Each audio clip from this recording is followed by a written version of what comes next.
How's it going, everyone? It's been a long time since I made a video. I've never actually done a video with a camera on top of gameplay before, but I thought kind of traditional every time the new Call of Duty comes out to potentially make a video, say hello, give you a life update, and kind of give you my thoughts on Black Ops 6 so far from the perspective of someone that tries to play as often as he can, maybe a couple of hours a week, way less than I was playing when I was kind of like 15, 16 years old, making videos on Modern Warfare 2, World at War kind of thing. So it's been a bit of a difference, bit of a life change trajectory, whatever you want to call it. So I thought I'd jump on.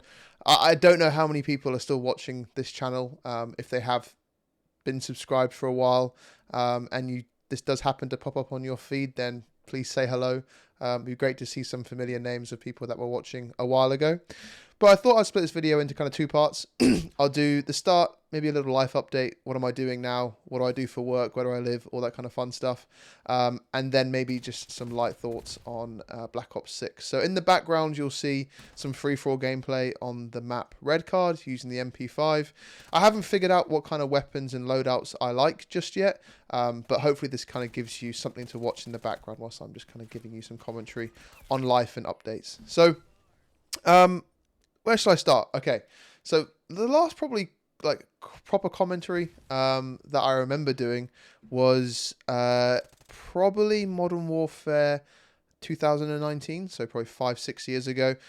Maybe I did a brief one on the World War Two game, whatever it was called, Vanguard.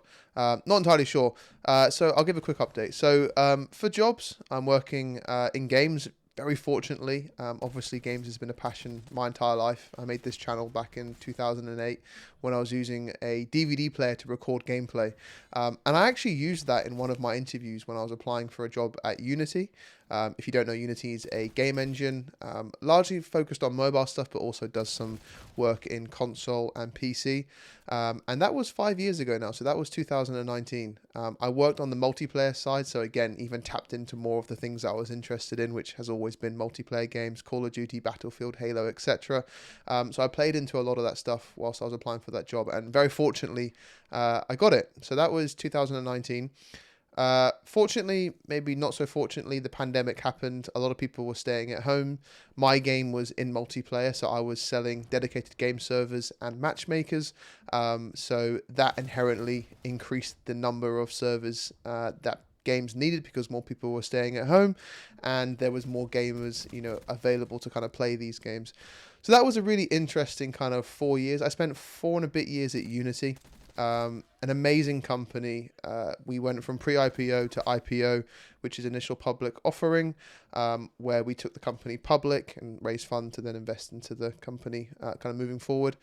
I had an opportunity to join Tencent, which is the biggest game company in the world. They're based out of China, but they own most of the recognizable game studios that you would, play games for. So think about Shark Mob, Fat Shark, Sumo, Techland.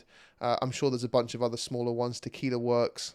They own all of those gaming studios. So to be part of that and to be privy to a lot of that kind of knowledge and information was amazing.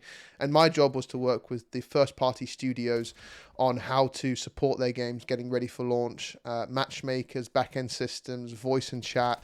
How do they do a global launch? Where do they have servers? How do they do scale tests, etc.? So that was really fun. It was challenging because I was the only kind of main European person focused on the kind of Tencent supporting those first party studios. We had an amazing team in China, but sometimes the time difference was challenging. Sometimes the language barrier was a bit of an issue as well. So after a year, I took a job at a company called Pragma, which is where I'm at now. Pragma is what I wanted Unity and Tencent to be. I've realized now that actually startup companies are the place for me to be. Tencent was 200,000 employees. Unity, when I joined, was 2,500. By the time I left, it was 8,000. And we kind of lost that feeling of, I don't want to call it family because it's not, but hustle. Kind of everyone's responsible for everything. We're all trying to fight to survive. And I joined Pragma at a really nice time. They had launched and are working with People Can Fly, Square Enix, Mountaintop. We just did the Spectre Divide launch. and I'm working with some really cool studios at the minute as well. So we're a back-end game engine. So it's the kind of thesis behind Unreal, but applied to back-end services. So you get source code access. It's an engine. It's not a black box. And we are really making waves in that kind of space. So I'm really enjoying my time here. I've been here for 6 months. It's such an amazing company to work for. And I'm not just saying that because I'm on camera, but like the people we have supporting us are ex-Riot, Bungie, Epic people that just understand games. And when I was at Tencent, not so much Unity, but kind of Tencent, that didn't feel like there was much purpose behind what we were building. But our CTO, our CEO, they have been through the challenges of a central tech team. They have been through the challenges of managing black box services, and they recognized this problem and solved it by building an engine for the backend space, which was the first time anyone has done anything like this. So I'm supporting multiplayer games. I'm working with some of the best studios out there. If you're interested in Pragma, the website is pragma.gg. Go have a look. If you're interested in games, more than happy to share more about how I got into games, the path that I took to get into games, what I did to be successful in games. And yes, okay, asterisk, a large percentage of that was more people staying at home playing video games during the pandemic, so that helped. But it's an amazing industry to be in. Yes, we're going through a bit of a difficult time, and maybe I'll do a video on that in a minute. Maybe not literally a minute, but sometime this week, talking about some of the struggles in the game industry, what our industry has suffered over the last kind of 18 months or so with the number of layoffs and the game studios that are just struggling to push out games. It's a real struggle. I'm thankful to have a job.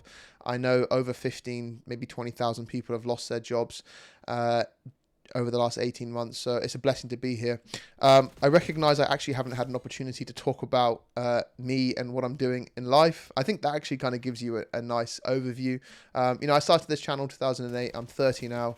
It's been 14 years of on and off making videos. I'm not committing to anything moving forward, but it'd be great to just jump on. If there's any questions about the game industry, if you guys are interested in getting into games, there's so many different disciplines. I didn't really recognize that you could do sales in games, and now I've kind of found this path and this job that I'm super passionate and interested in. I would love to share that with other people to see, if I can help you guys get into games if that is your interest. So end of the video. Hope you enjoyed that. I was kind of rambling a bit about my life updates, but if there are people out there that were watching 10, 15 years ago, please feel free to comment in the comment section below, and I'd love to jump on and do more videos about the gaming industry and how to get into games and all that kind of good stuff. So hope you enjoyed the gameplay. I think it was a 30-6 game in the end. For a 30-year-old, that's not too bad. I can definitely feel my reactions are slowing down, but hope you enjoyed the video and speak to you soon.